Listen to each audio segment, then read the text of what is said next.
Welcome in, everyone. We are here on the Risen Esports channel with our first week division for TB Dorans, and we have a fun and amazing matchup for today. We've got Niner Esports White against Bloops and Blops.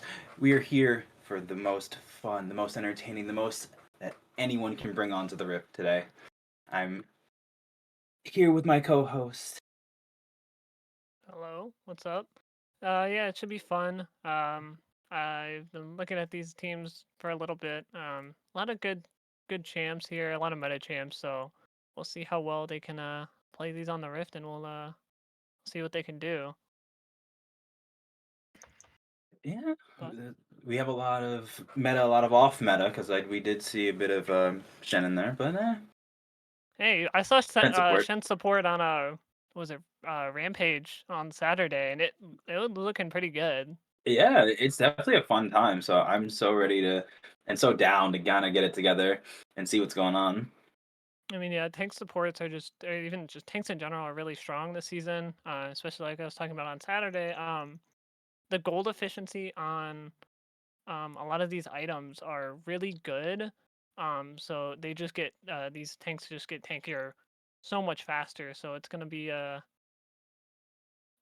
fun time, especially even with the some of the ADC items like Essence Reaver got a little bit more gold efficient. So we'll see how that plays into some of these builds like MF and Zaya as well, who like to build those items.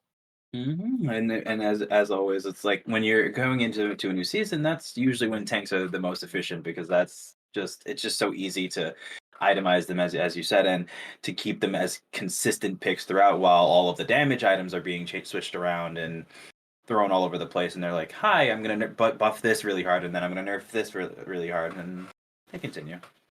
Yeah, for sure.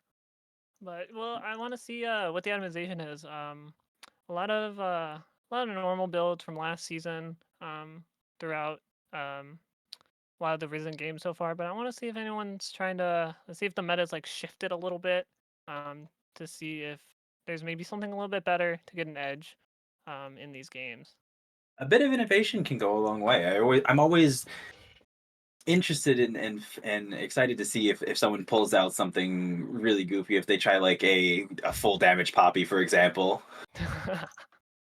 whether it's either in top jungle or support, since you know that thing can be played anywhere.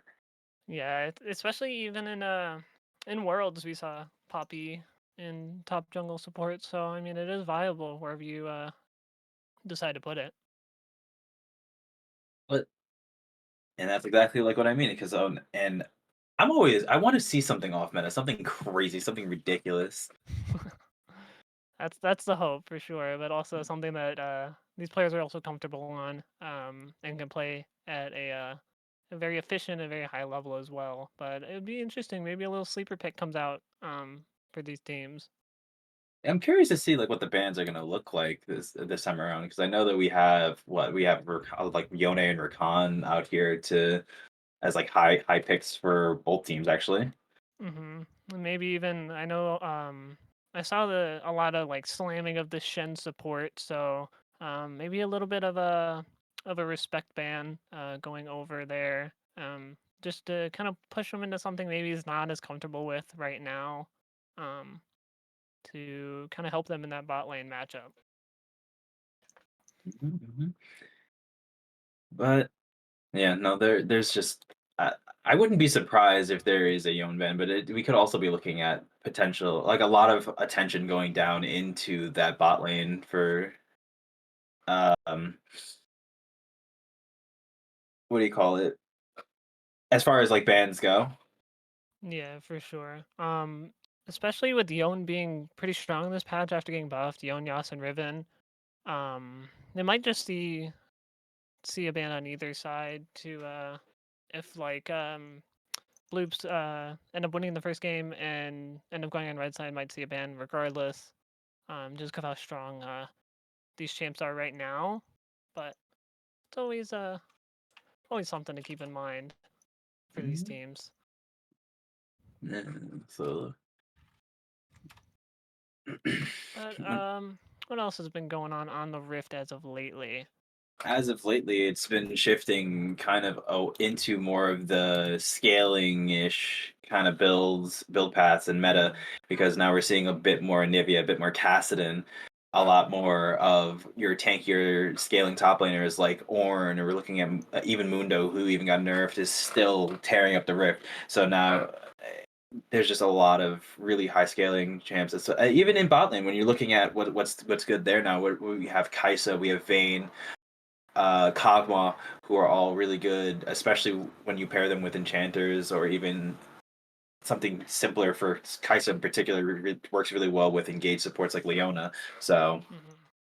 and a lot of like shake up from what we had last split, where it's all like really high tempo things, where you got Riven, Silas, who's still in meta, Syndra, because they just refuse to take him out of meta. That's okay. Well, he got buffed recently too, I believe, like his scaling. But also, what else I saw, a little bit in the Risen games I've been casting is a lot of Nautilus as well. Nautilus is also he's been a good pick for a while, but it feels like now he really has a lot of urgency. Hmm. So, And I can understand why because he's like the execution on Nautilus is just so simple, and you just walk up to someone, you press R, and then you can land everything. Your team can also just land everything, so it's just how simple the execution is, and it just forces flashes and other summoner spells and other high cooldown spells to kind of just escape from Nautilus once he's on top of you, or even on the same screen as you. yeah, even if you can, because with Nautilus, fun fact you guys didn't know, he has two hitboxes on his hook. One is for the wall and one is for the champions. So especially with like mastering his hook, even though it's so simple, just the placement of it could become very important in like lane and just picking off some of the high value targets where Nautilus can just lock them down. So, and it's just it's so easy to synergize with him too, because it's like, how do you deal with being knocked up and CC'd and stunned for what potentially could be a total of 4 seconds? Yeah, especially even with if you combo it like a Jin, so you get that extra CC on top of whether it be the Nautilus auto or even the hook. Just a lot of lockdown for teams to deal with. So maybe we see Nautilus getting picked out here, but I feel like one of the teams are gonna want to pick him up. Potentially. But it's like it's funny that we talk so much about Nautilus and like his CC because like his is actually about 2.5 seconds because you have the second on the hook, you have the 0.75 on the auto attack, and then Hmm. the knockup duration is also a second and a half. Not as long as Morgana So though. Morgana Getting says, "Hi, 3 seconds, 3 seconds on Q. Hi, 2 seconds on her on the ultimate. Hi, I'm gonna an 3 second AFK with you warning. again." I'm like, okay, I definitely could play there when I'm being CC'd AFK warning the for champ. 3, 6, 8 seconds when you do the combo correctly. I'm like, oh, okay, Yeah. yeah. I don't know. It'll be a fun match. I'm ready for some Rift action here, but we just waiting to see. Yeah, so we should be having the draft up shortly, Hmm. but until then, we'll continue to give our best to entertain. But something that we haven't really talked so much about just yet was a bit more on the jungle aspect of things, because like True. that meta has shaken up quite a bit. Where we were so used to seeing things like Udyr and Lilia and Nocturne and Shyvana that Hmm. now we're seeing a lot more Gwen. We're seeing a lot more who is unfortunately getting nerfed. Yeah, Shout unfortunately, out, but shout out to all the Gwen mains. And we're gonna see a bit more Fiddlesticks and Rek'Sai and Warwick now to go along with it. People have actually been picking up Nunu as well. I've seen that quite a bit.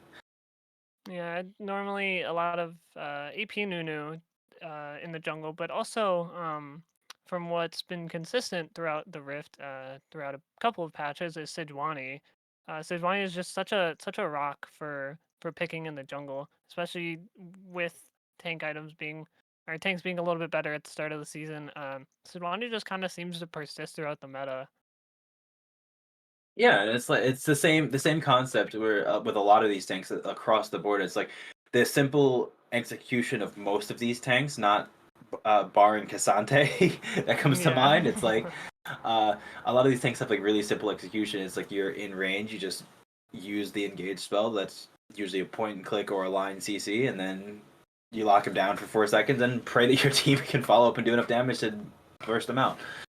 It's like they Yeah. can't ignore you. Like the enemy team can't ignore you when their tank's doing that. So, but it seems that our draft is getting underway. So Draft time. All right, let's see what this first band's gonna be. Hmm. Looks like it's going to be Niners starting on blue side, and Bloop starting on red side. So we might see a Yone first ban here. Oh, a Kench ban targeting the support early. yeah, that goes back to like what we said, where support's probably going to see a lot. Like bot lane in general is probably going to see a lot of bans throughout here. Hmm. I wouldn't be Let's see. surprised if we see a Rakan ban coming out. Yeah, for sure. Or maybe they target the top lane for neither matchup. But we'll see. Maybe they even pull out the Yone ban because I know Bloops like to play a lot of that. But there, it's going to be a Kane ban targeting that jungle pool a little bit.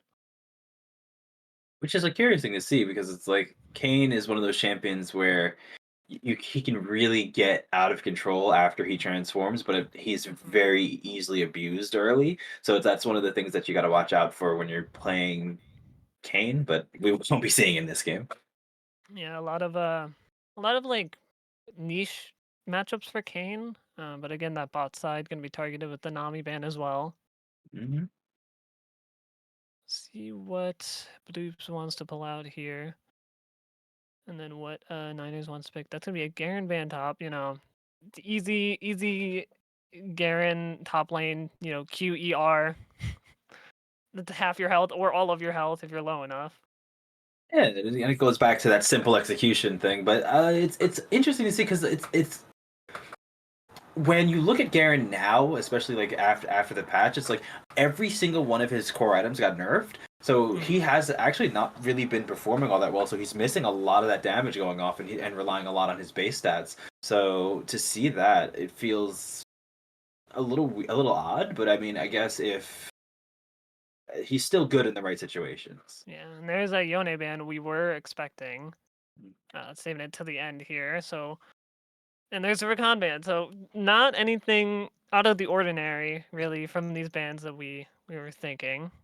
4 out of the 6 bands so far have been on point, pretty accurate. Just trying to like kind of pull them off of those comfort picks that they've been playing recently. Trying to see if they can just put them on something they're not as comfortable with. But But a Jinx opener. Now Jinx has been one of the few ADCs that has been touched up a bit and has been performing well. And to see an Amumu coming out after is it just feels correct in that right, sense, because yeah. he's just so consistent in what he does. And again, like, I keep coming back to this easy execution with where you just queue in, you bandage toss onto something, and then you hit them with the ultimate, and it's like, woo, big circle AoE for my Yeah. entire team to just walk in for 2.5 seconds. And if you're like his single target CC, even counting the ultimate, is upwards to 4 seconds. So good luck. We do get the Shen flex here, like I was saying. Could put it in top lane, but most likely will end up going support for Bloops. The one ban they did miss, kind of target banning here on that support, and it's gonna be a Jinx Milio. I do like that combo in the bot lane there. Very powerful combo, and it's been a staple meta combo for a while in the bot lane duo. But you have to consider at the same time is like when Shen puts down the Spirit's Refuge, it's like he's him and anybody standing in is just not going to take any damage from her. So you just have to very keep that in mind when fighting against it. Yeah, it's just gonna be a little annoying for that bot lane matchup. Gonna definitely have to play a little bit safer. Not super safe, but like just enough to where you're not taking bad trades. But seeing the Viego come out again, like after seeing the Shen, is also interesting. I guess it would be just a comfort thing. hmm But I do like Viego. Viego, very versatile if you know how to play him. Feels very strong right now, but maybe that's just me playing in lower elo where he feels just unkillable. Yeah, the But Gallia band comes out, and I don't really know where that was meant to go. I guess if they were worried about it coming out for the mid laner, but just to touch back on the Viego for a second, it's like now you have two auto attack based champions into a Shen, which yeah, is going to reduce a lot of your DPS if positioned correctly. yeah. Also, Ashe probably going to be paired up with the Shen in the bot lane, as well as a what's that, Malzahar? I can't even see. Yeah, it Yeah, it's smells like. Malzahar ban for the mid lane, and the Mordekaiser ban as well, coming out for that top lane, kind of shifting their focus to the more bruisery, along with that Garen. But it feels like their Bloops bans are more like the bruisery champions that you would see. Yeah, maybe Um, they want to see something like a Renekton, perhaps, or like that, because that's still on the board, on the table, mhm. and very much a popular fives pick. Yeah, for sure, for sure. And that's a Gangplank ban. One sec.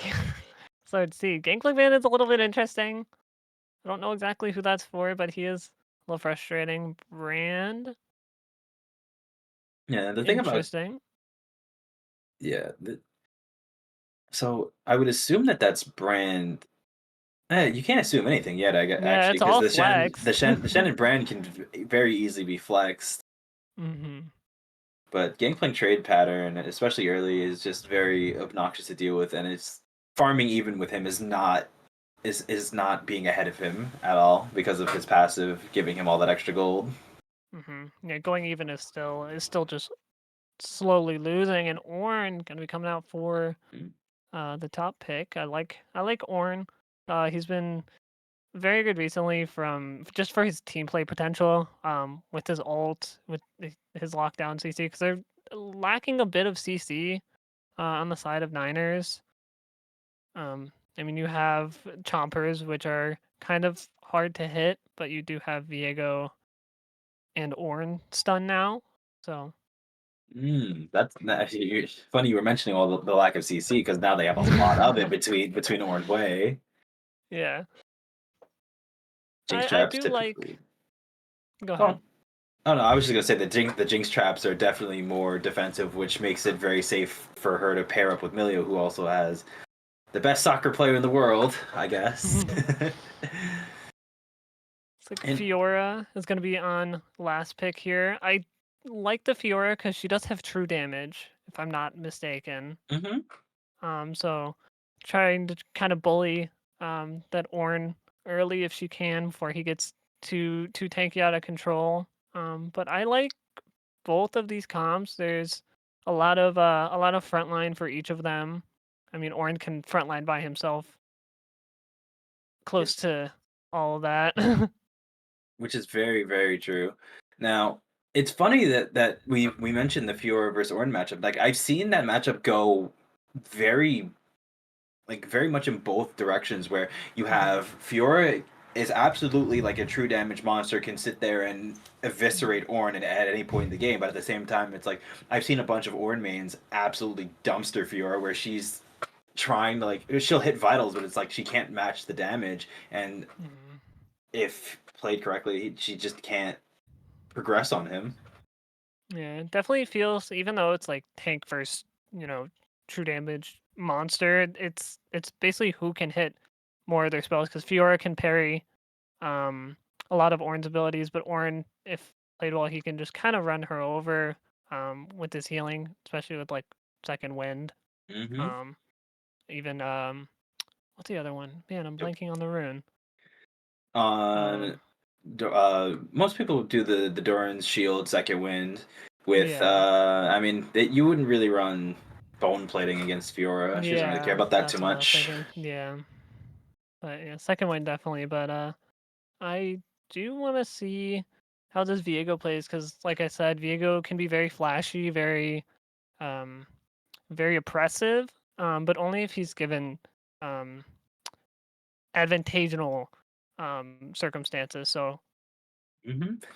And Bloops and Blops also has a lot of pick potential. Actually, that's something that we didn't mm, touch on before because you have the Asher, you have the Brand, the Amumu, and Shen, who can all if just sit on a bush and absolutely dumpster anybody who walks by. So these are the kind of things that you have to be looking out for, especially looking at the level one invades, because yeah, I've seen a lot of level one invades lately as well. So and the level one invade on Bloops is, I would say, a lot better what um than what Niners has here. yeah. I was just gonna, as you were saying that, I was like, this looks like a really good level one to just go and invade their jungle and sit in a bush, wait for one person to walk past, and their health bar just evaporates. Hmm. But Hui late game, um, they all can get very strong, but Hui late game, very much Dance Dance Revolution for your keyboard, dodging a lot of his spells early, even though he wants to kind of just shove the wave with his abilities, but even then he can mix in a couple others as he levels up to kind of get that chip in. Yeah, and Hui is one of those. I wouldn't even call him a jack of all trades. I would say he's a master of all trades. With the only one that he's missing is an escape. Everything else he does just fine because he can play the control mage. He can play the burst mage. You can build him as either, and he'll still put out very respectable, very comparable damage. And he's actually the meta mid laner right now. If I'm on my stuff today.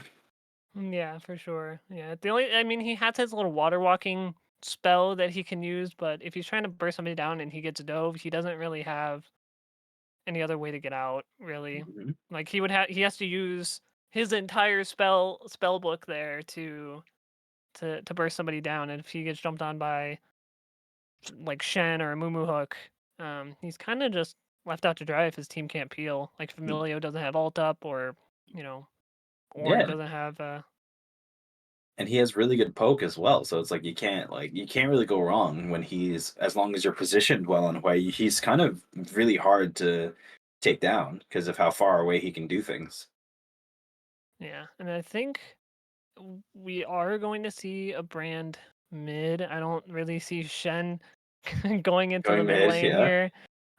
So it's gonna be a little bit of a poke off here. With two very high damage early mages. I don't really know who wins that honestly early. Um, just in like a Between raw 1v1 against Hui and Brand. um Hui has the advantage early, like I said, because he has the range advantage on Brand, but Brand can it takes Brand a lot of mana to actually poke out Hui when he's behind his minion wave, but Mhm. Hui can actually just poke him from wherever and be really safe doing it. So it's going to be an interesting matchup to watch because you're sitting there. It's like how well is Brand going to uh, play his ranges so that he can actually do something to Hui, or is Hui going Mhm. to overstep and make those mistakes to where Brand can actually capitalize on it? Because otherwise, we're probably going to be looking at a farm lane in mid until the junglers decide to get themselves the junglers and supports decide to get themselves involved. Yeah. I mean, Amumu can gank 3. I mean, Viego can gank 3 if he wants, but um, Viego kind of needs help, a little bit more help from the Hui than I would say the brand does from the Amumu. Just because if Amumu can land both of his hooks, I mean, it, I like the Amumu brand mid more than I like the Viego Hui, even though Hui does have that poke. At least early Viego just it doesn't have the scaling, I don't think.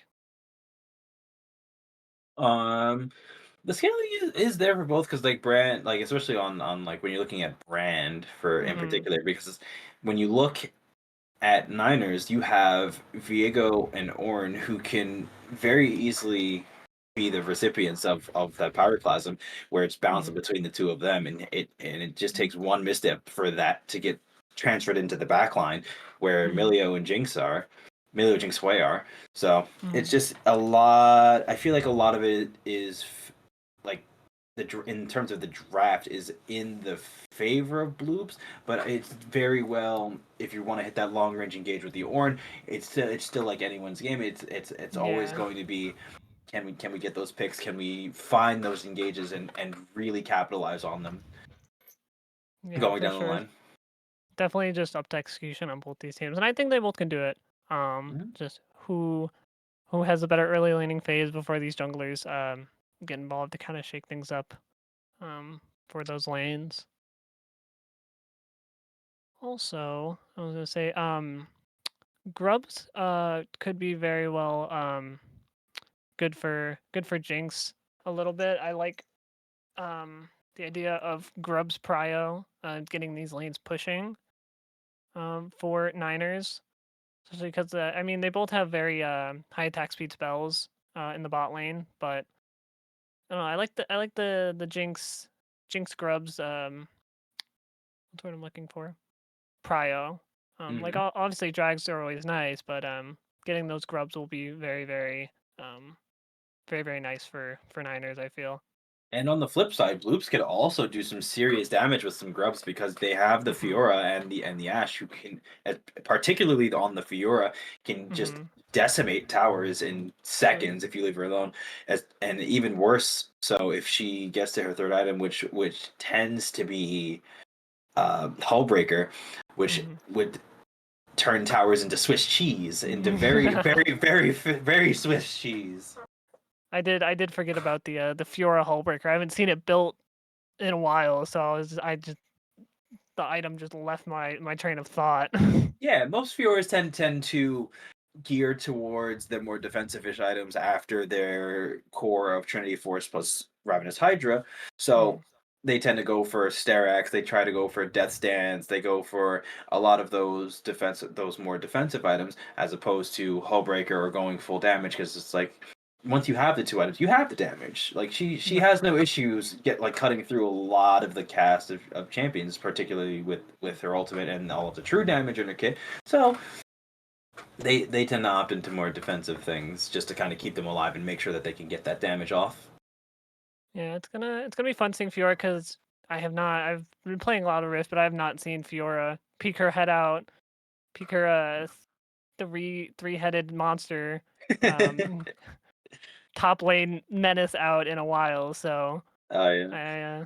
I do want to see how efficiently they play because it'll be very very flashy depending on how aggressive they want to play into the Ornn. Hmm. And like I said, it's one of those matchups where it's like it doesn't need to be, or where Fiora kind of needs to get ahead, because if she doesn't, then Mm, Ornn becomes a bit of a problem, and she actually does have quite a bit of a time actually keeping up with her. mm, for sure, for sure. And But with the game kind of getting underway.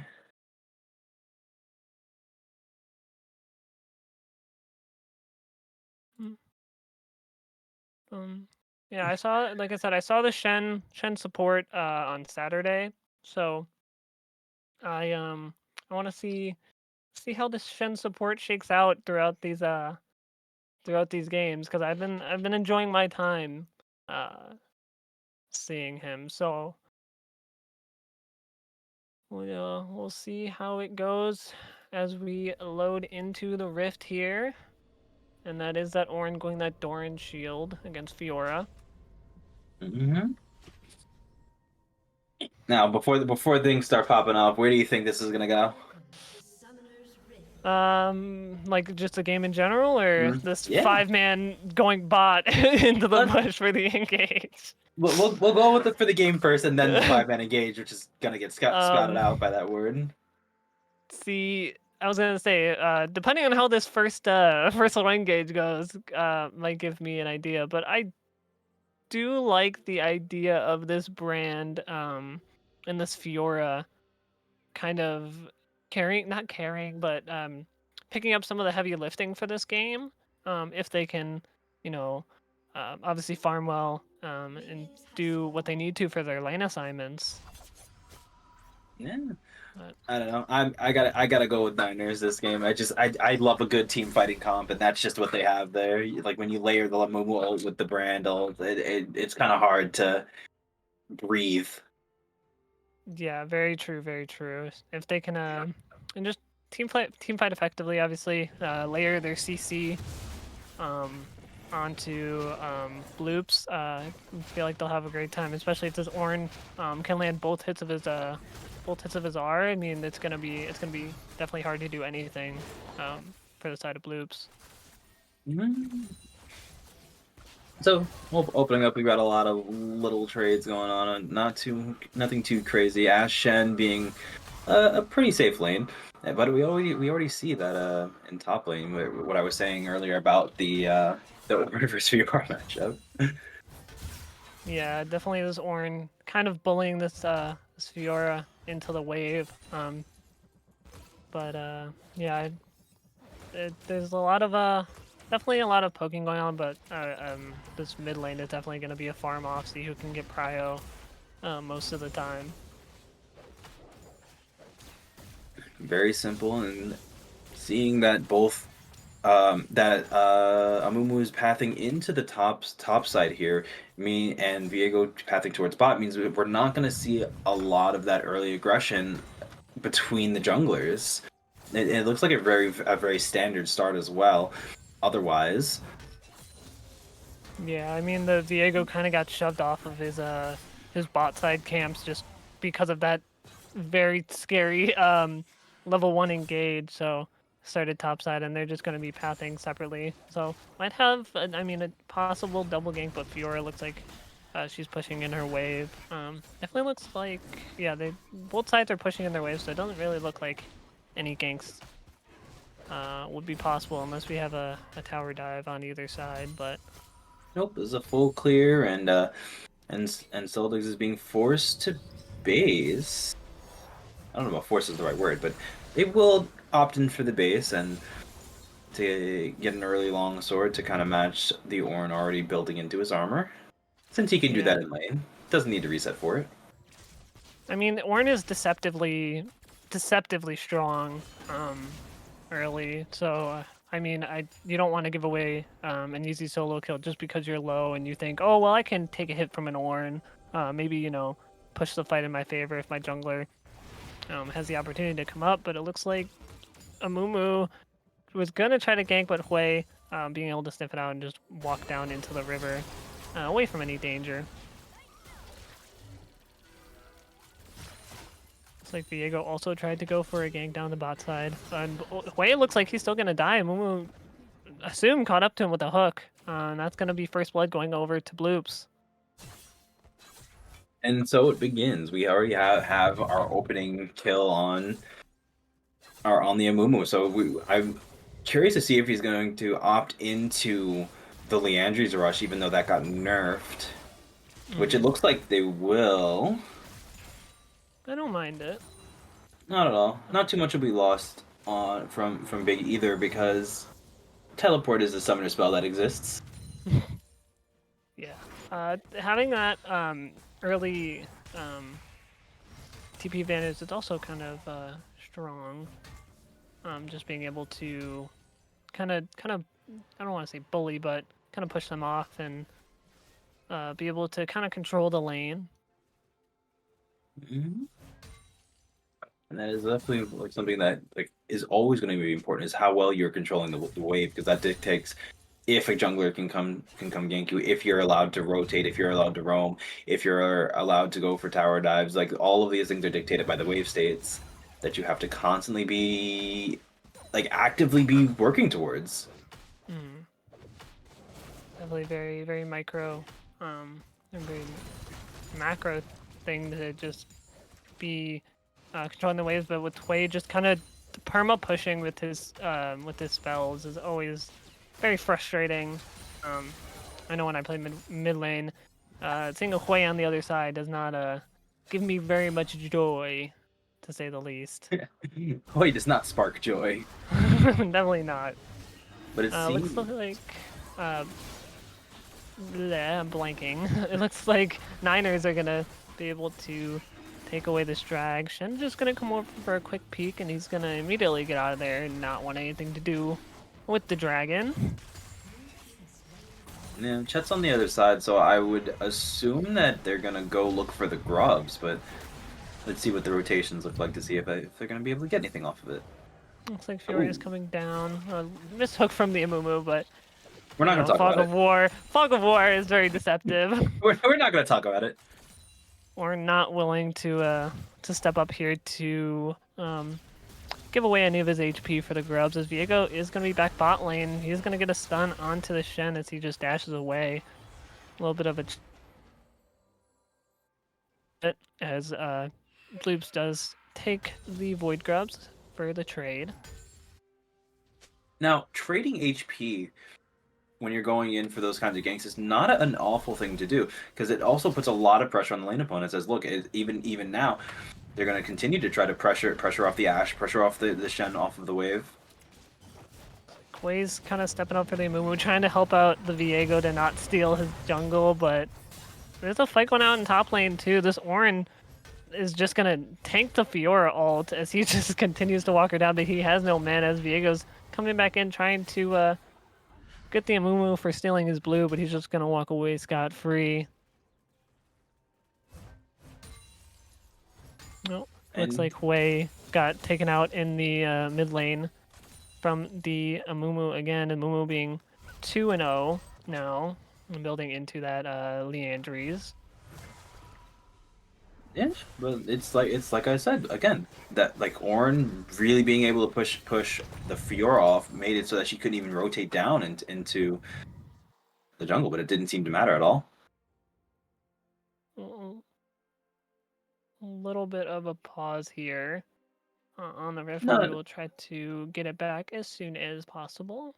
Not a big deal. It just gives us more time. Gives me more time to yap about nonsense. Yes. So let's see. Funny. As far as nonsense, we've got a huge farm lead down in the bot lane with Tiny and Donald opening up with a 20 CS lead. Now, uh, now even in the mid lane, it's like you're missing quite a bit as well. So it's not like Mm. the 20 CS gap is that crazy. But then you look at the CS gap and that's how horrible things get started.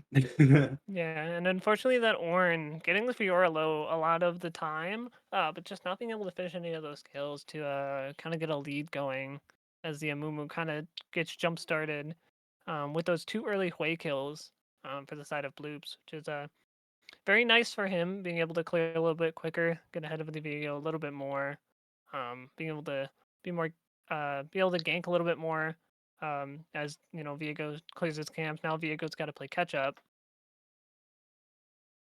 Yeah, and it's not a good place to be because you're down 2 kills, although you are even in farm. But Hmm. the quality of the farm is also something that you have to take into consideration because then, uh, in the fight before we started having technical difficulties, Amumu was level 6 to Viego's level 5, which Hmm. again, although they were even in farm, the quality of the CS being different from having taken the dragon, having taken the grubs, it adds up. It doesn't Hmm. seem like a lot, even something as simple as the difference in scuttle crabs will create that kind of small lead that you can just continue to build upon. Yeah, especially with the Amumu grabbing both of those kills. He's just gonna be able to be so much more efficient. And his like we've been talking about with these easy junglers, just throw out a Q, hit an R on the Hui or whoever. Maybe not the Ornn, but a lot of those 2 squishier lanes. Kind of just being able to delete them with that easy double CC. Hmm. And it just brings back attention to what the bot lane is going to bring, because although Hmm. there was a slight lead, there was like a 300 gold gap between the ADCs, not that much, literally worth a dagger, but Yeah. that dagger could also just be the difference between someone walking away with 10 HP and getting the kill for the resets on Jinx. So it's hard to say like where things will go, but knowing that that Tiny did bring cleanse into the matchup means that they're a bit safer from the Ashe ult, from the Shen taunt, Mhm. not so much from the Amumu, because that champion doesn't really care about your clients. Yeah, just hit him with another hook, or even if you have ultimate up, just throw that thing down. Yeah, Get double bot lane stun. But farm is gold deficit is still relatively even. Like we were talking about, it's like yeah. 100 or whatever it might be. Team gold is a 200 gold gap, so it's not like there's much else to be had. A lot of that Yeah. gold deficit's made up between the top lane, Hmm. the top lane and the carries, and even in mid lane, because like they're all of the lanes are ahead in What up? all of the lanes are ahead in farm in some aspects, 200 here, 300 there, so it's not like Yeah. you're missing too much. Yeah, for sure, for sure. But Definitely not enough for us to like decide where things are going, but But yeah, we're gonna head to break and we'll see you in a little bit. All right. yeah, for sure. See what's going on.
Hello, everybody. Welcome back. So, unfortunately, we did have a spectator bug for this first game.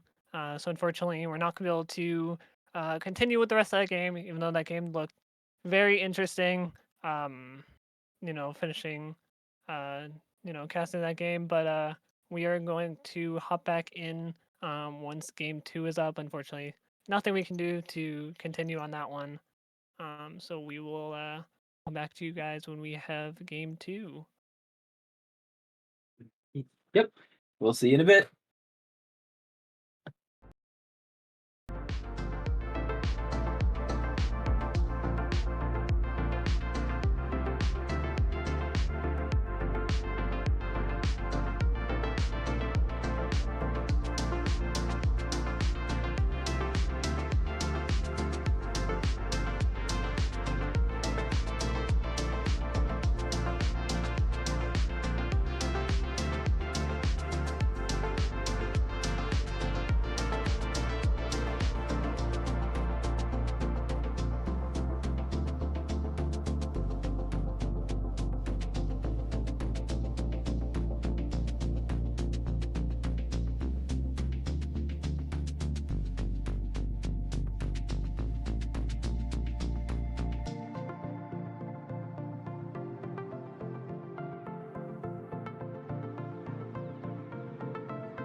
All right, everybody, welcome back. It looks like we did get the spec bug worked out, so we will be hopping back into this first game versus Niners and Bloops and Blops. So we should be able to hop it back into that here in just a moment. Oh no, you have to listen to us yap some more. All right, and then So, it's gonna be we stopped at 8 minutes, so it's gonna be 9 minutes past when we stopped, so about I believe it was like 17. So still gonna be able to see who scaled, what's going on, who's really showing up for these teams today. And we're about to yep. hop back in here in just a moment.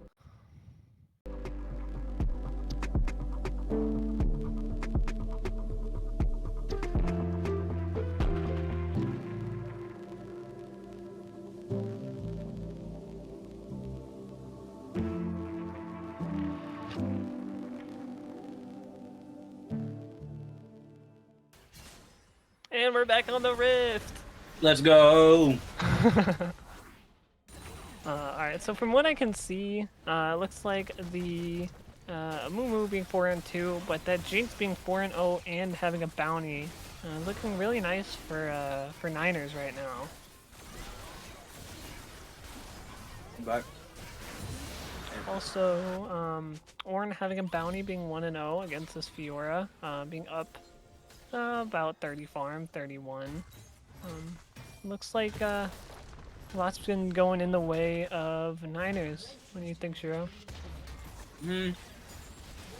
Still getting my bearings on where everything is, but it's looking it's still anyone's game realistically. I mean, there is a 5,000 gold diff in the in favor of Niners, but at the same time, it's you never know with in a game like this in particular because with the way that both team comps are, all it takes is like one good like a mold, even getting like 2 or 3 people. Like I said, with that combo with Brand to absolutely like win it and turn it. It also looks like Niners is on Soul Point here. So Blue definitely wanting to get something here, and ult's being traded here in the top lane. Fiora does get a flash, as nothing really goes on here. Fiora is a little bit too low for liking, but Mumu is going to get spotted out there on that ward. I don't really think he's going to be doing much. I told you that Ornn's a Fiora. People love playing the Fiora as the counter matchup, but a lot of people can't play that matchup correctly. I mean, there's a little bit of a farm lead here for Niners, as well as towers. But like you said, still anybody's game, especially if they can get these bounties here on these objectives. It can really swing back in the favor of Bloops. So, really quick red buff pickup by Chet. I wonder if he's gonna. No, he's just gonna go for it. But Way coming out here getting some stuff done. Yeah, a lot of farming here towards the middle game. Not a lot of A-ramming. Is this gonna be an early Baron take here from Niners? That is very risky, but they do have the Hui bot side kind of pulling the aggro, and they do really kind of shred this Baron, but they The hawk shot spots now.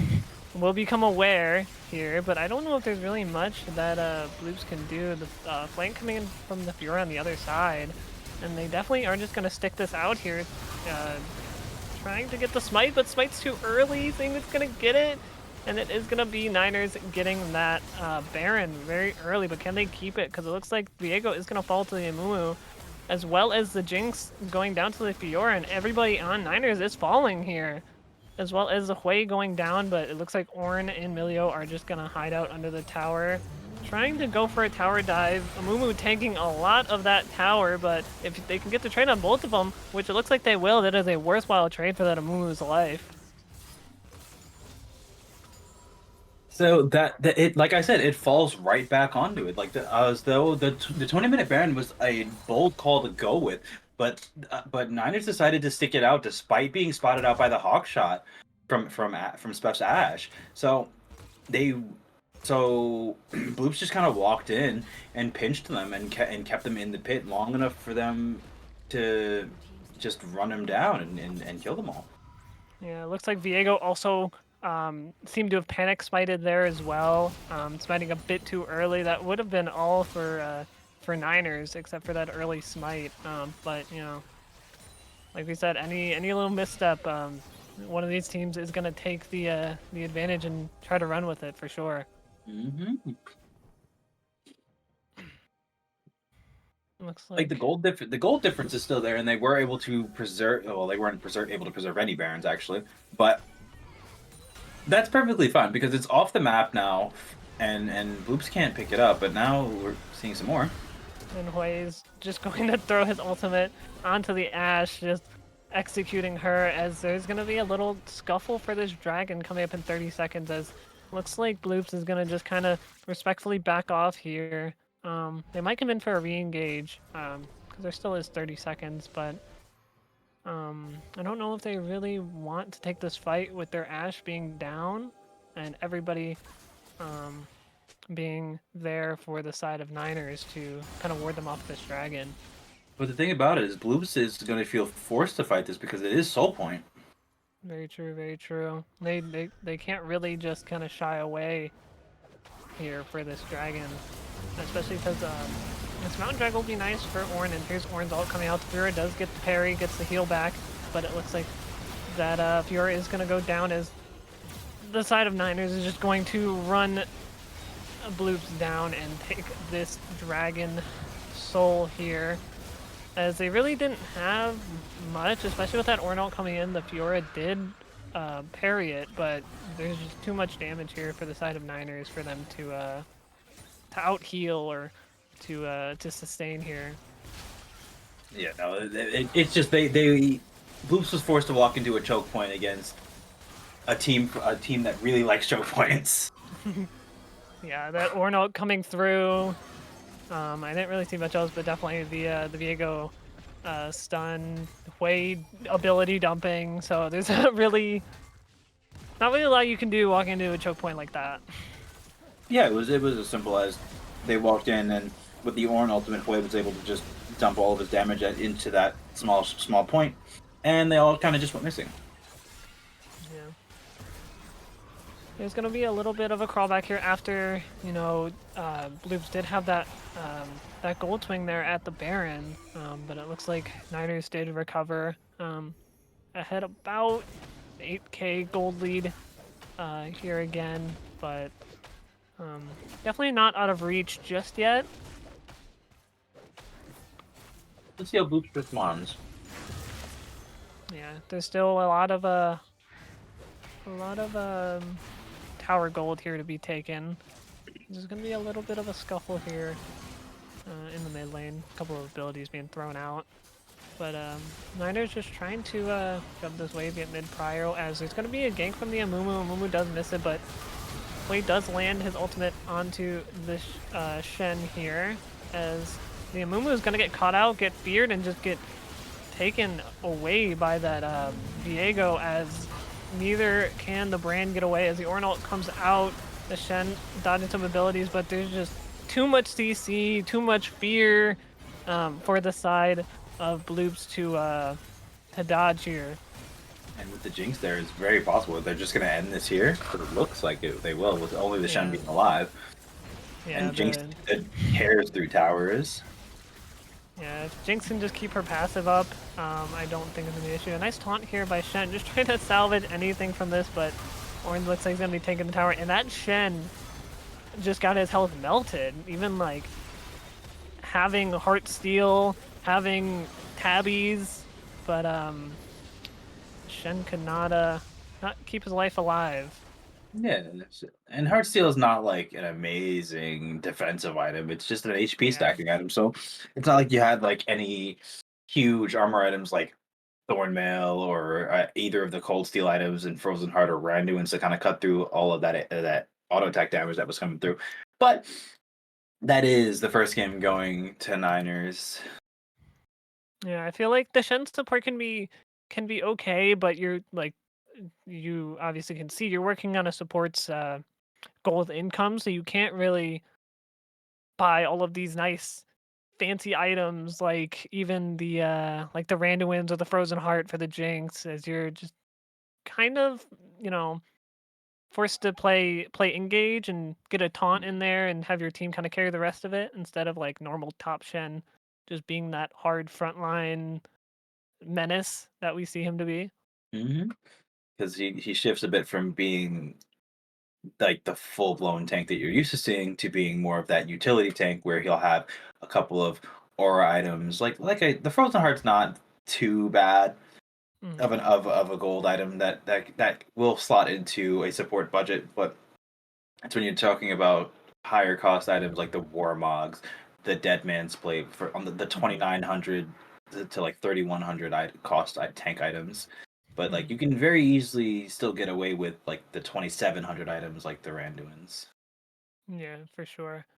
But yeah, looks like the when what we did come back to the Jinx. I don't want to say fed, but she got a nice little snack there, being 4-0, A nice little in that mid check, game. Yeah, a a little check to little, cash out. yeah, a little stat stick, Hmm. just to kind of go and bonk some people with, especially once you get multiple kills, just getting that attack speed buff and just kind of dumping all of that excess gold that she has in lead onto those squishy targets. Hmm. But I don't know. What do you think about the execution, the kind of team build that both teams were going for? I really thought that both teams like had their strengths and their weaknesses as all teams do, but Yeah. Niners had did like in my opinion, Niners did not have the stronger team fighting team. It was very reliant on the Ornn, very reliant on the Hui to really get you put them in the positions that where they wanted to get. But if you wanted to just play more for the catch and team fight, then Bloops had the advantage there. But it didn't seem like they got to doing that in a more Hmm. in a clean way. So it's like there was always something missing. It seemed from the side of Boots, whether they were missing an Amumu, whether there was an ability just flat out whiffed. It just seemed Hmm. like something was missing from the Boops team fight. But it also they were also struggling. Their laners were also struggling a lot just to kind of exist and maintain farm. Like Hmm. yes, Yeah. Bloops did have the early lead with having the two kills on the Amumu, but it they couldn't convert that into their lanes. Yeah, especially coming back, it was very jarring seeing, Amumu being up 2 kills and then coming back and we just see, you know, Ornn's got a 150 bounty, 1-0, Jinx is 4-0 with a 250 bounty. Um, and just wondering what kind of played out there, execution wise for them to kind of be able to get that kind of snowball rolling in this game. Mm. But Either way, it uh, was a good game from what we saw. Um, both teams looked like they looked still very, very good, especially with that Baron fight as well. yeah, Um, it was something that could. I felt like the execution was the issue, not so much that like the champs that were being played, mhm, because I felt again, Bloops had the better team fighting comp. mhm.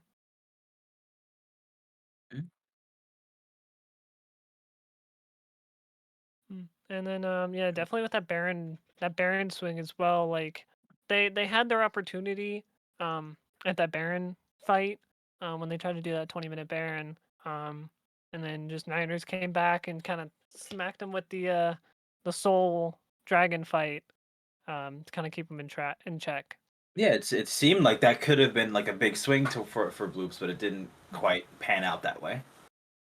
Yeah, for sure. But we are going to hop into draft in a few here, just kind of chatting about what we saw last game. Like I said, I really wish I could have saw um the mid game, but unfortunate Rito spectator bug. Which again, apologies, but we got to see the end of that game at least. but We'll see what ends up hopefully. coming through this time around. Also, yeah, for bans this time, we're thinking Ken Shinami, maybe another Yone, maybe a first pick Yone. They're probably gonna stick to the same ones, honestly. Yeah, because believe, yeah, we get blue side, red side for Niners and Bloops. See what these first bans are going to be. I feel like they're going to be pretty standard since they did win that game. There's the Kench, probably the Nami as well for them, another Kane ban. I think everything's going to be kind of stock standard here for game 2. Yeah, I wouldn't put it past them to kind of just run the same bands and see and try different picking different champions just to kind of see what they want to go for, because so far it's the exact same draft. Yes, the exact same bands here for first 3. Taking a little bit of time here on the third band here for Niners, so maybe they throw something they maybe didn't like to see in that first game, or you know, something a little bit different. No, I assume it'd be the Yon ban. They are gonna ban the Jinx though here for Bloops. Mhm. I The did, Jinx was kind of a cornerstone to their team, to Niners' team. So I wouldn't put it past them for that to be the case. yeah, definitely seeing that first game. You know, stock standard ban. You didn't like you know, Jinx kind of running it over, but Kai'Sa gonna be first pick here. I do like a Kai'Sa, even though she is kind of weak early. Um, I do like the potential she has for late game. Kaisa has like the like a crazy scaling. But I Hmm. don't know.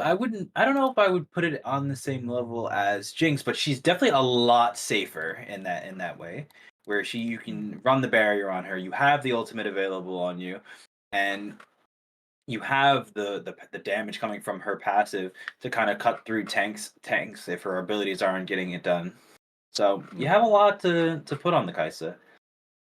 Looks like Bloops is gonna run back that Ash and Moo, and then we get a Rakan. Yes, I love Rakan. Rakan is such a versatile, engaged tank. He's just so shifty as well. So I do like it, but I don't. I mean, Zaya Rakan also could have been nice, but I understand the Kai'Sa pickup here as well, just for that little more snowbally uh scale for your ADC. And then a Viego as well coming back out for the side of Niners. And a Thresh coming out for support Huh. instead of I'm blanking on what the support was last time for some reason.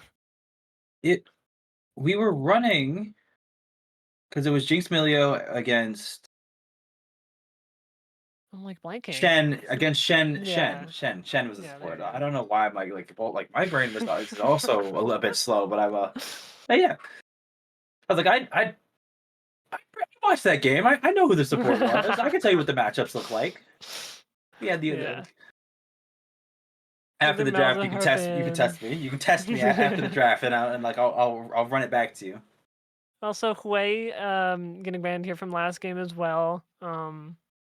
Which also again kind of breaking up that you know um death ball that they had coming at them in game 1, and they are going to be in the brand here on the side of Niners, which nobody likes Brand. I mean, He's I don't think Brand was so much of the issue in that situation for the last I don't game. either, but he is very I just feel like he's very oppressive, but I mean Vagar is not much better. No, when you have infinite scaling champion with a 2.5 second stun in like late game, it's like, huh, I see. I'm just gonna get one shot, even if I don't get hit by the stun. I like the Xerath. I like the Xerath mid pick, even though he does like fall off late game, but you do have the Kai'Sa to pick up the slack. But I do like that mid matchup, being able to kind of outrange that Vagar. Mhm.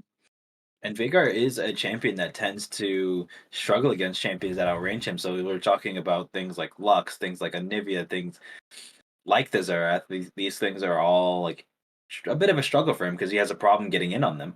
But I thought we were gonna get the Ornn again, but it's fun to see the Mundo. Yeah, there's We that love movie to we were talking go. about early. Oh yeah, I did say that I was hoping to see it. It was on the table.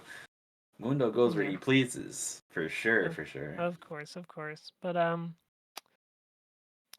good amount of CC. Again on both sides. I like the Xerath then. Also, another fun fact, if you guys didn't know, Xerath's stun lasts longer the further out you have it that he throws it. I think it's like very minimal, but you know, a little bit extra CC. I think it goes from like 0.5 to 1.5. I I I I think. I know the fun fact of it does scale with range, but I don't remember the exact numbers. But it is a little fun fact here. If he does hit that long range stun, you're like, wow, why is he stunned so long? Oh, it's 0.75 to 2.25. Oh my god, that's awful. It was an increase of 1.5. I knew 1.5 was in there somewhere. I just didn't know exactly. I couldn't recall exactly where. So that volley bear going head to head against that Mundo. I don't know this fight too well, this 1v1 too well. Well, that's what I'm Um, here for.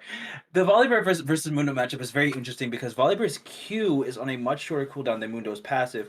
Mundo, if he survives the laning phase, it is impossible. It was impossible for Volibear to kind of run through it. mhm.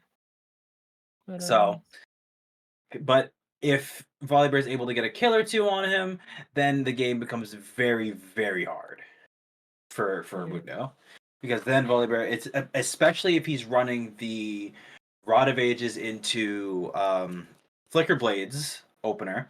If he's running those two for his first two core items, then it's very hard for Mundo to 1v1 him. And even going into mid late game, if he runs that build, Mundo isn't there to 1v1 him. He is there to soak aggro, to take the towers, and to just be annoying. If Because Mundo's going to run the Warmogs into the Heartsteel, most likely, and with all that HP, Volibear is never going to be able to stick to him the Mhm. way that he would like. Yeah, for sure.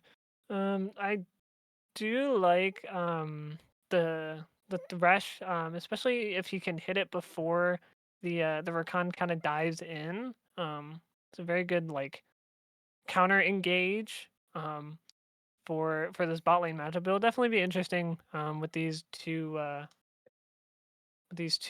supports kind of duking it out to see who can get their ADC a nice little lead if they can. Going off of the picks alone, it's actually very heavily sided towards Ash Thresh because Mhm. Ash and Thresh outrange both Kaisa and Rakan. On top of the fact that Thresh directly counters Rakan because anytime Rakan wants Right. to W in on him, Thresh can just hit the flay, hit the hook, and Mhm. kind of neuter him in a way. So it'll be very hard if they play it that way, if it's played that way from the Ash Mhm. Thresh side for Kaisa and Rakan to really find a lead. So they might get relegated to a farm lane. It's very possible. Yeah.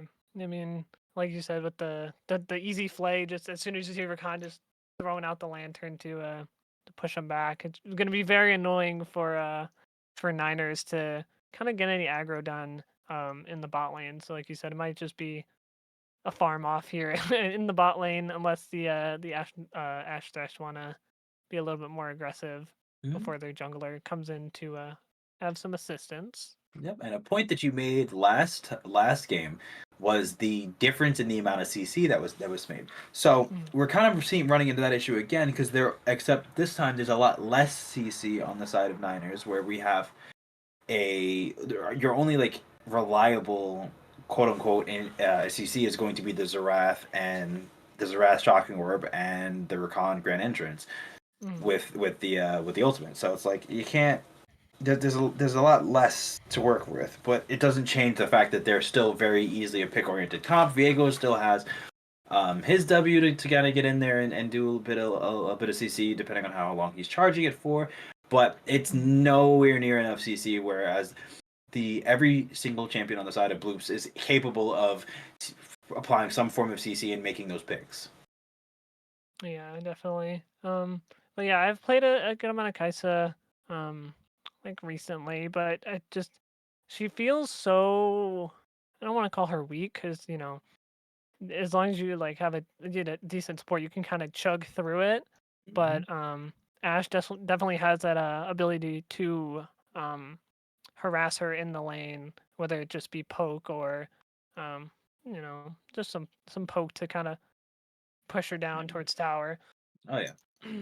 And I'm also just like a huge fan of Ash. Probably my one of my favorite ADCs because what she does, not only does she have like the increased range, it's kind of hard to for anything that doesn't have a dash to kind of get to her. Hmm. On top of the fact that she just has the hawk shot, so if she's pushed up against her lane opponent at any point, she's on the enemy tower, she's Hmm. just getting free vision of the enemy jungler, no matter what. Like it's Yeah. gonna happen eventually, but it makes it a lot harder for the jungler to play because you're just like, oh, I'm just gonna shoot this and see every single camp going through. Right. And the jungler's like, now what do I do? They can see everything, and now they can predict my pathing. They can predict where I'm going, what I want to do, and see what and respond accordingly. So it's very hard to play against Ash in that way.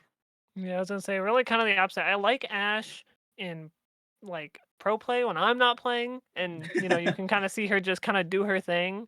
But whenever I'm on the receiving end of it, it's just you get that little bit of frustration, being like, well, what do I do? I was like, I'm well, I getting was I'm getting gonna know. spotted everywhere. I'm just trying to clear my camps. They're gonna relay the message to the other jungler, and it's just gonna be um, an uphill battle definitely for this Viego if this Ash can get his pathing down. Mhm.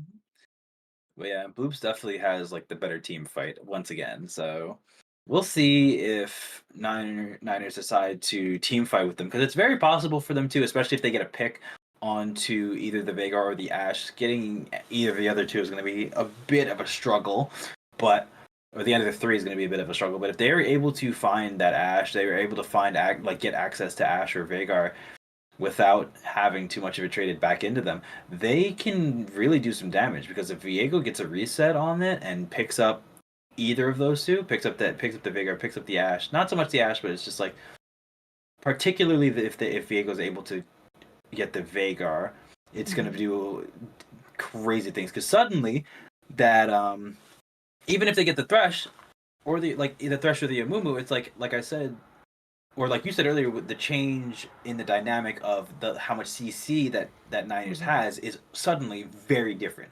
Because if Niners has access to the Vanguard cage, has access to the immovable bandage toss, suddenly you have a lot of reliable CC Hmm. for these crazy engaged champions to get onto with Rakan, with Kaisa ulting into the backline, with Zerath able to just put out that damage for free. Hmm.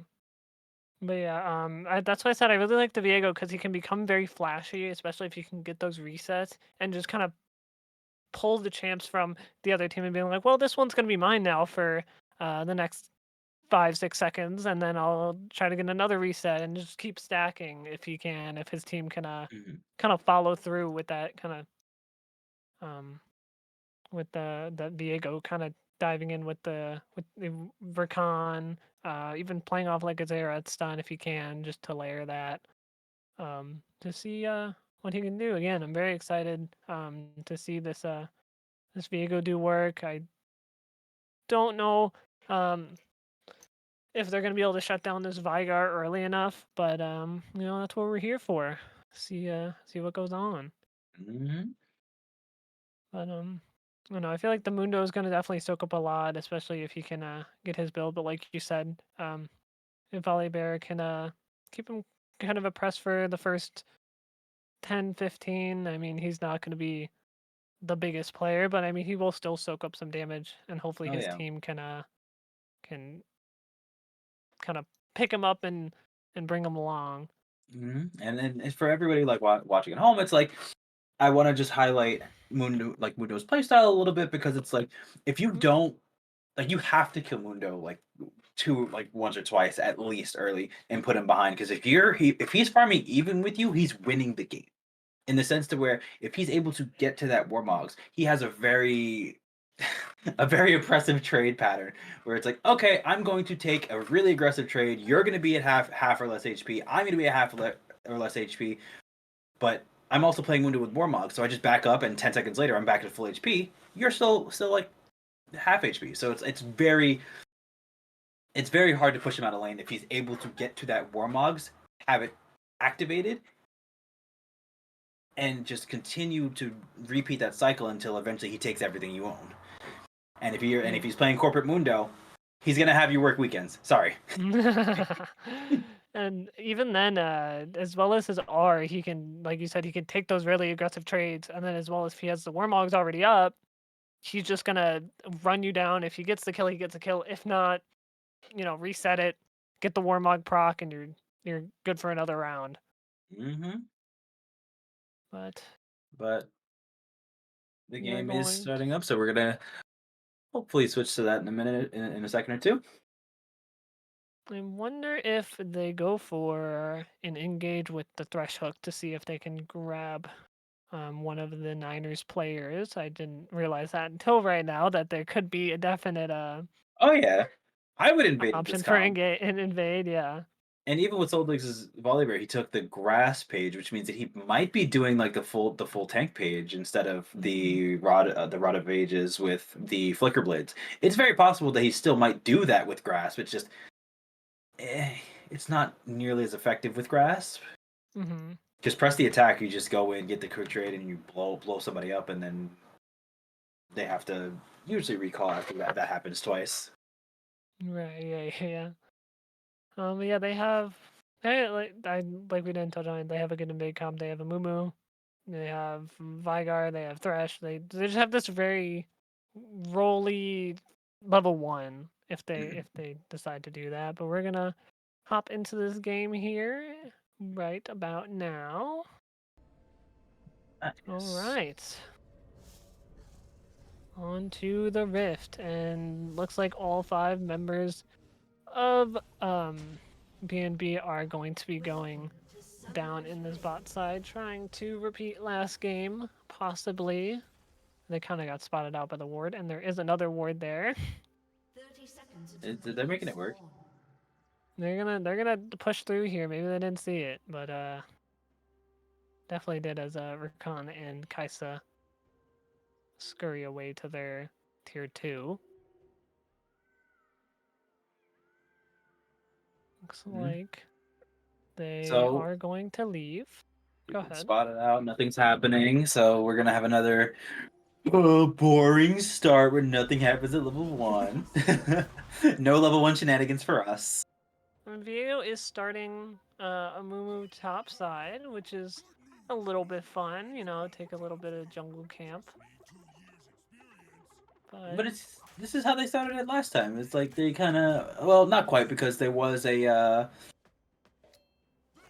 they kind of went opposite directions, where the Viego started at the top side and went down, and then when we went path bot in the top. So it's very possible that we'll see some actions in the side lanes to start off, but or after their first full clears. But who knows? Yeah, but also what I find that's good that the Viego is doing this time, since he knew they were going to invade, that Mumu was going to start bot side, so he's just going to get 2 top camps for free here on Amumu's side. Looks like there's going to be heavy trade here with the bot lane here, as Ashe is going to be taken down to a little bit over half HP, as well as the top lane have a little scuffle as well. Looks like Niners did have a little bit better of a trade battle going on here, as Mundo is going to get pushed into tower, but Mundo goes where Mundo pleases, so I don't think he'll be too bothered here. Nah, getting pushed in is just what Mundo does at level 1, because he's one of the weakest level 1 champions in the game. Yeah, for sure. Then also, Amumu's gonna have a rude awakening to find out that his chickens and his buff is gone. As he is just going to see if the Krugs are still there. And Viego was nice. He left him his Krugs. Mm-hmm. He's nicer than me. I would not have allowed that. Take the whole top side. You got time. Everything is mine. One more trading here. Mundo still winning the trade as he kind of keeps the wave on his side. But you know, just casual little poke farm lane as a Mumu. Gonna come around to see if you could spot out that Viego. Nothing left seem like it for will. a Mumu there. He is gonna That's go. a very sad mummy right now. He's always sad. Yeah, but more than usual. I didn't know that was possible. Look. He's gonna take top scuttle and maybe go straight down to bot scuttle, get 2 scuttles, which will be very nice for him after getting his partial top side taxed. But you know, Viego just claimed bot. He is gonna make it there first, but looks like the bot side is gonna come up and help. Because Connie's gonna opt into just full clearing rather than prioritizing that crab. Yeah, he is ahead in farm, so I guess he really doesn't need the scuttle, as he just, you know, took the 2 top camps, but Those a 2 little bit scuttles going add on up. here. Very true, very true. Looks like Kaisa is gonna get shoved in here as I see the little Thresh Lantern back there. But nothing as of right now. Just a little bit more farming. They seem to be both healthy again here in this bot side as Mumu's just gonna run away here. Nothing too inviting as Vhagar kind of getting pushed in by this Xerath, as we said, has to back here at his tier 2 as Xerath can step up and just kind of be pushing into his wave. Viego just stealing more of Amumu's top camps. Mundo hanging out in the top lane, but especially with the Xerath, you want to kind of play safer because most of the time you don't know where that jungler is. But looks like they're gonna take a fight here with Rakana. Xerath's gonna come in for an ult. I heard a flash go off, as it's gonna be a flash from the Ashe, as they are gonna get pretty low, but nothing too inviting here for the Rakan to keep going in. They do get a back out of the Thresh as Amumu is hovering on the top side. Xerath is definitely going to have to back here in a moment, but yeah.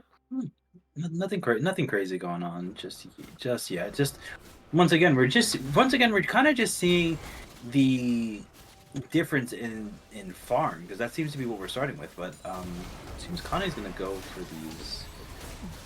Amuma's gonna come in for the bandage toss, and Muno might die here, but he does have his ultimate available, but looks like Volibear is gonna take that first blood, as I think Viego will definitely get 1, but possibly get 2, as Amumu is just a bit late for that second grub, as he is going to be shoved off a little bit, but Volibear is here, and so is Vhagar, if he can land a cage, but Viego gets out with 2 grubs, as BNB does take the third. Yeah, the Viego's a long one, but they were able to do the 2-to-1 grub exchange. It was just interesting to kind of see that they kind of saw the. Well, I don't think they actually saw. I don't think that Viego saw the Amumu there, but they definitely saw them when they appeared in lane and just committed to the grubs rather than attempting to help there. So. Yeah, he might have figured Mundo was not long for the rift there on that engage. So I mean, it does help him if he can get a push having the 2 grubs, but I need at least 2 more to get the little void grub spawning. So they will take a grub and a dragon here as Viego kind of hovering in the bush, wanting to go in, but the Vhagar cage does come out, as everyone's kind of colluding on this, as no one really can step up, as Rakan goes in for a stun, getting that Thresh a little bit low here, as it looks like Viego is just going to be able to have this one with a little bit of help from his team. The teleport was available from Soldig's, but not from Burrow, so I don't know what the call was, but I mean, it was they very well could have done a 5v4 at the Dragon Pit. Mm-hmm. But it Yeah. seems as though Soltix's Volibear is gonna go for the Rod of Ages anyway with Rasp. So Looks like Vigar Cage just not hitting his. Diego's gonna go back in there, and Xerath's gonna pick up a kill as Amumu gets really low, and a flash from Kaisa going on to the Vigar as Xerath does get another R stack off as Kaisa's gonna pick up a double kill. Soltix pushing in Boros' Mundo once again. It's been a very active bot side here for Niners. Like I said, getting this Kaisa some gold early is really going to help her not feel, you know, kind of oppressed against this Ashe as she probably would be, but it looks like the Xerath is going to get dived here. I don't think he's going to have much for this, but he does have to burn his flash to live, as the Vigar Cage almost got him. It was a very good, a good gank from BNB, but they're keeping his flash until absolutely needed, and not panic flashing away. That vision from, or like where the how the vision was made, or Alf just kind of saw it from when he was backing off and just assumed. Oh, good stun by the Vigar. That's gonna be. Oh, did that W not hit? It Looked did like not. he did no damage. That's very unfortunate because that it was right there for him. And it looked like the Thresh wanted to go in, but didn't really have an opportunity to. It's still very early. It wouldn't have been so detrimental to get hit No. by that. Maybe pick up a kill, but I don't think the No, Vigar has I don't think stackage for it. Yeah, I don't think Not yet. that's kill threat. Soon enough. Soon enough, this Vigar will get one stun. And then hopefully, another stun from there, like for a full combo, should kill. But I think Rakan's gonna take a plate for free here against the Ashe. Since they take one, and Ashe isn't gonna really be able to do much to them. Mundo trying to fight back against this Volibear here, but kind of just has to be at the mercy of whatever Volibear gives him as he's gonna rotate out. yeah, because like I said, if he falls behind, Volibear just kind of runs him over, These and he can't really spells fight. from these spells from Vigar is just narrowly missing. Trying to chunk down that Xerath, as it looks like BNB is going to take the rest of these grubs as Viego is down bot side. The drag is up in 140, so there's plenty of time for the Amumu to reset his Xerath. And the top side of Niners is going to come in to fight for these as the Amumu ult goes off, but Mundo does not mind, but that Volibear trying to finish off that Mundo as he's going to get kited away. As this Viego going to help out here as they're going to take these grubs away. Mundo go where he pleases. They really did decide to kind of attempt to burst down the Mundo, which is not really a thing that you can do when he's full HP. That's very difficult to ask, and it's not like That's gonna be Thresh going down to the Kaisa, as she does have static Shiv already, so she is going to hurt now. up 30 CS and 3 kills, like that gold difference is insane. Yeah, very much so. And I don't know if Thresh thought he was gonna die there because of tower, but we are gonna try to take another plating, but I don't think they'll get it. And Ashe is gonna be stacked up here. And like I was saying, this Xerath being very impressive and just kind of doing the Lux thing where you just use your ability on the wave as you just kind of clear it and hope you get the champion hit as well on it. Oop. It was a very close trade there from the mid lane. The Vigar got the stun, but the miss here, and it looks like Rakan's gonna use Grand Entrance here as the Ashe is getting very low as Kai'Sa picks up another kill, but she might not be long for this as the Amumu is going to get it traded back, and the Rakan is most likely going to fall here as well, unless Amumu can get another stun. As the hook misses from the Thresh, as the Viego comes in and kind of turns this fight. Viego is very strong right now as he's just kind of walking at the Amumu and can't take the Lantern back quick enough. As Thresh is going to be the lone survivor here in the bot lane. A very nice rotation coming up from Connie's Viego, spotting out that that fight was happening and that they could still get to that fight on time. So, in terms to turn it back around, turn a bad situation into something good. Yeah, I mean, even though that Kai'Sa did end up getting a little bit popped in that fight, she did live long enough for that that Rakan to get away. As the Volibear's gonna get targeted here by the Xerath, and he does get his heal proc off here to not give away another kill. But yeah, although they had put the Veigar down, not the Veigar.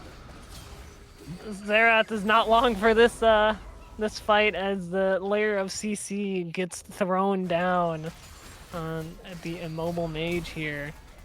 But Viego here again to just clean it up as he does jump into the Veigar cage as he has to burn his splash under the tower. But picking up another kill here for Niners is always a good sight. I think if this Veigar can not get so oppressed by the Xerath, they still have a chance in here. Only 5k gold deficit.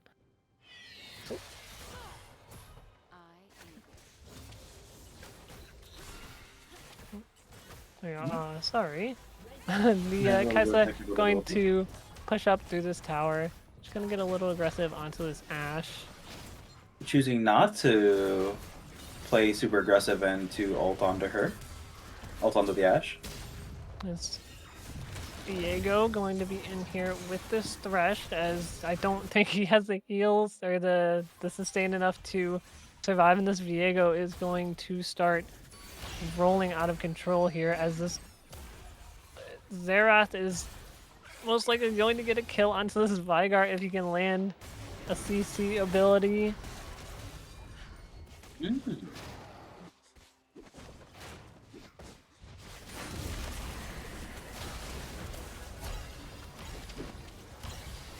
Sorry.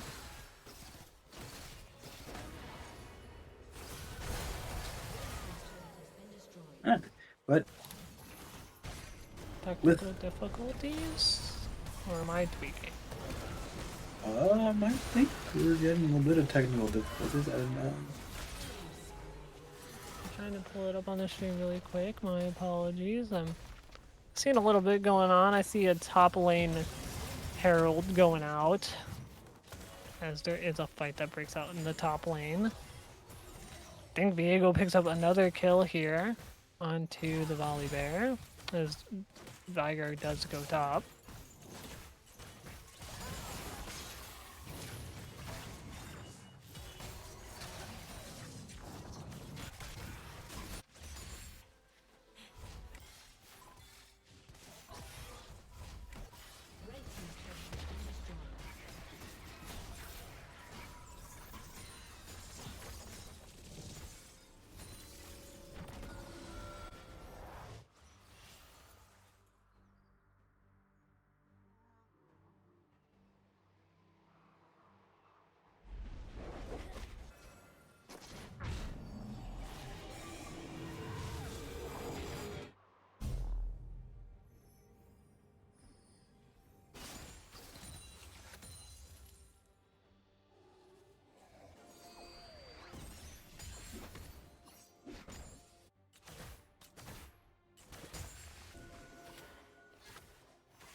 and this Kaisa just kind of going out of control as she picks up another kill. Thresh lands a nice hook, but it's gonna be all for naught because you cannot step up on this Kaisa, even though she is relatively low with Static Shiv, Ginsu's, and some Berserker's Greaves. She's trying her best, and that is all anyone can ask. Very true.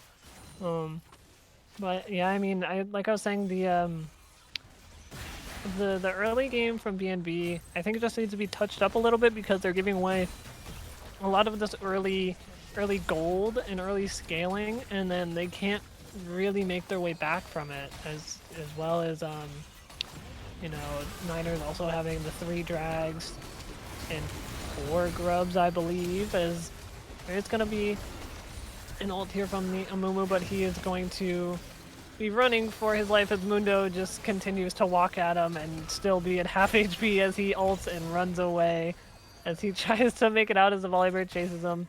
But all for naught. It doesn't matter. He's just gonna go for it. As the saying goes, Mundo goes where Mundo pleases. I did say that he would be an issue if they let him get to those 2 items. Like he just destroys towers with it. Demolish is just so powerful with all that HP.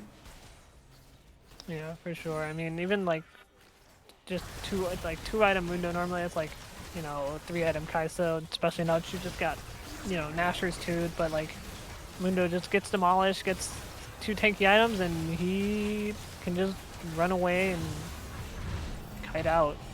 Mm-hmm. But Bloops has to come up with something crazy soon because they're just slowly bleeding out and losing their structures one by one to between Kaisa and Mundo just being able to walk up to them and blow them up. But now that they're down in Nexus turrets, they're kind of just stuck there in their base. They do have to kind of turtle this one out, but I think the Kaisa, the Mundo can just walk at them and, you know, Xerath poke them from the back and do a good amount of their health because there has been no MR as we see with that two Xerath R's that he just holds them as his team continues to push behind this artillery mage. As Kaisa does get thrown into the Vigar cage, but nothing can come from it as, you know, Mundo just walks in and just begins to just lay the briefcase out as Volleybird does pick up a kill, but it is all for naught as Niners is just going to take this game 2 very convincingly. Very quickly, very decisively, very out and about, ready to go.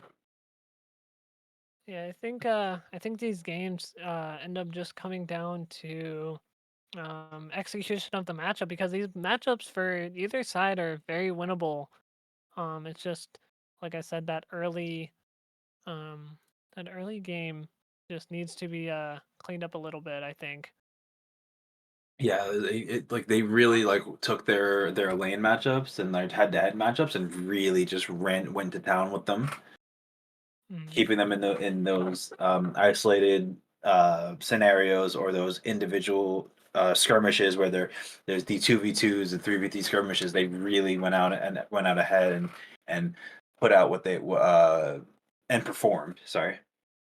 Yeah, for sure. And I think also those target bans really did help for Niners to pull ahead because they banned the Yone, they banned the Kench, they banned the Nami.